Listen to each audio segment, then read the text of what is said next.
Allez, bonjour chers amis. Je vous retrouve ce matin pour vous parler un peu de la création des composants en Ionic et des librairies partagées. Donc, sans plus tarder, je vous explique. Pourquoi créer les composants en Ionic? Pourquoi créer une librairie partagée? Bon, vous allez voir.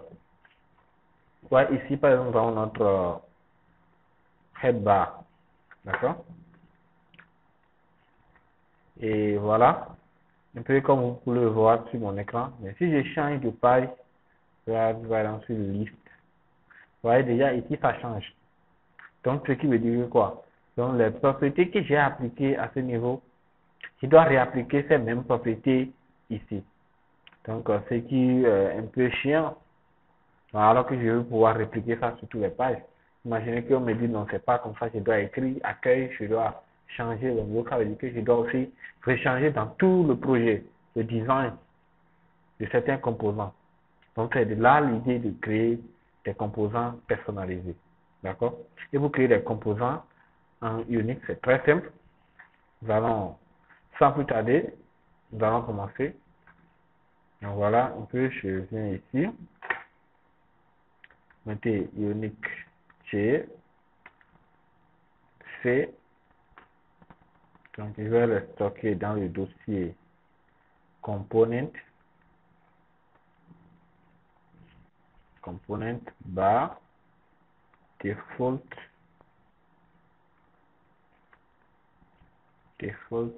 header.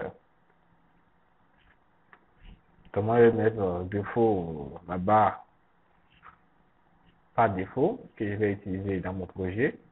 Donc, j'écris comme ça pour générer un composant. Donc, aussi en même temps, pour vous expliquer l'idée des librairies, d'accord, j'écris un composant. Je dois l'importer euh, dans chaque module avant de pouvoir l'utiliser sur la page concernée. Mais vous devez résoudre le problème de quoi? Un composant, un même composant ne peut pas être importé dans deux modules différents. Ah, comment? Oui, parce que avec à partir de Angular version 6, donc tu peux pas importer même composant dans des modules, dans plusieurs modules, dans un même projet. Donc là, qu'est-ce qu'il est lieu de faire? Alors toi, il faut maintenant créer une librairie, un module toi-même. Donc ce module que tu peux maintenant partager.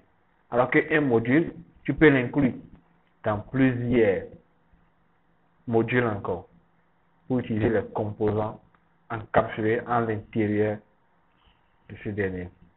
Donc voilà, notre composant est créé. Vous voyez comme vous pouvez le constater ici. Il y a là ici notre composant qui est default header. D'accord? Donc imaginez ici ce composant. Je vais utiliser, je reviens sur notre classe home. Donc qu'est-ce que je vais faire? Je vais juste exporter cette partie. Je vais couper. Je viens ici et je l'ajoute là. D'accord? Maintenant, je dois remplacer. Vous voyez ici, app default header, c'est le sélecteur. Donc, la chose qui veut dire que ici, maintenant, je dois inclure. Par exemple, à l'étape actuelle, si j'enregistre, vous allez remarquer que là, je n'ai plus ce header. Donc, comme je n'ai plus ce header, il faut maintenant que j'inclue le composant. Donc, en Ionic, pour inclure les composants, on appelle juste le sélecteur dans la valise. D'accord? Vous pouvez inclure les composants. Il y a trois manières pour inclure un composant. Vous pouvez l'appliquer comme une classe. D'accord? Vous pouvez l'appeler depuis le TypeScript ou bien l'inviter directement comme des valises. Donc, dans la vidéo suivante, je vais vous expliquer un peu la différence entre différents types d'importation que nous pouvons avoir des composants. Okay. Donc, ici, j'ai mon projet qui va se recompiler. C'est ça, c'est une récompilation.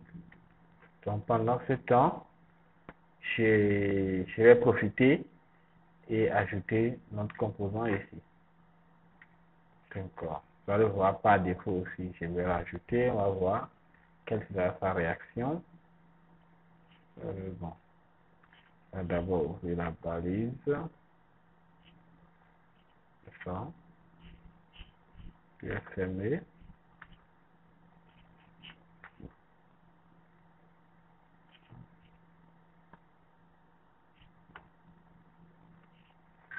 Ici.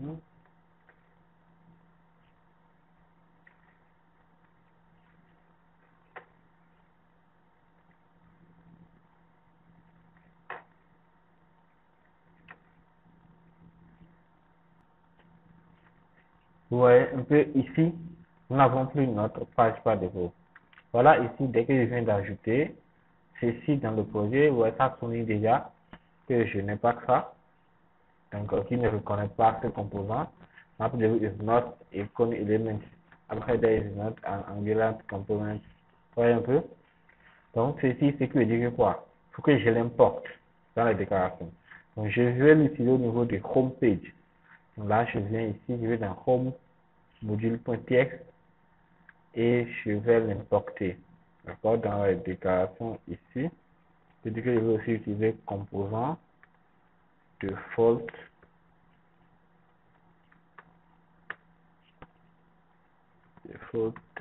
header.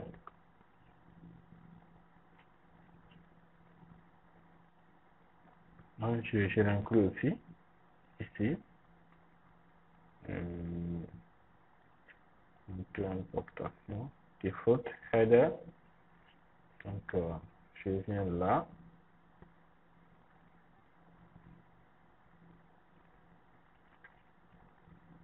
Default header component. Dans home module. Default header component.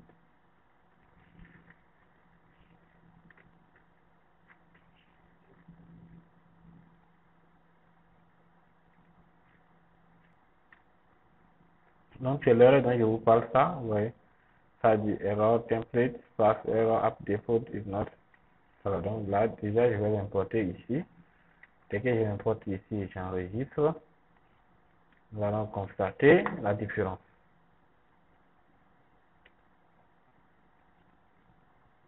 Donc,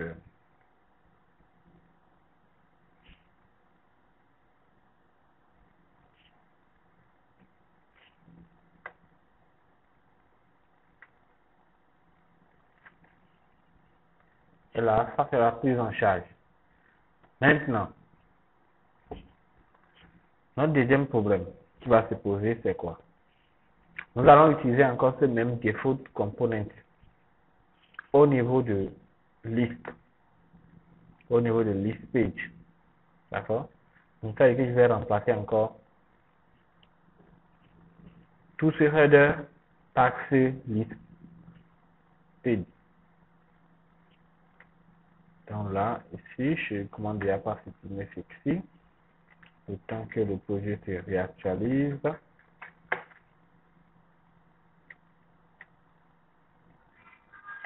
Ok, vous pouvez encore remarquer que déjà, il y a ça. Quand je viens d'inclure ça dans le projet, on peut le remarquer ici. Maintenant, dès que je vais essayer d'ajouter, même chose de ce côté, comme ça,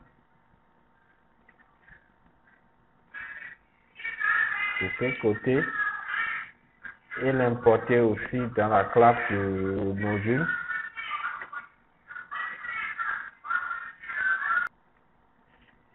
Donc, voilà.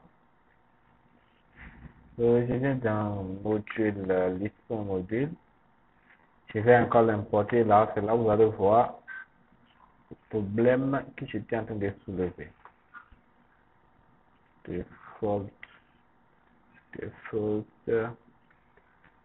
header component. D'accord? Donc, Vous allez voir le règle dont j'étais en train de parler. Ici, nous avons la liste.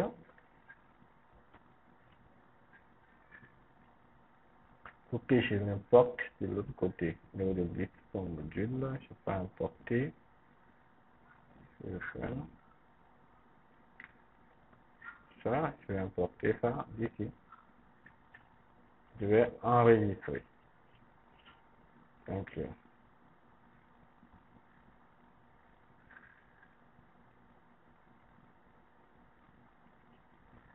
on va voir tout à l'heure.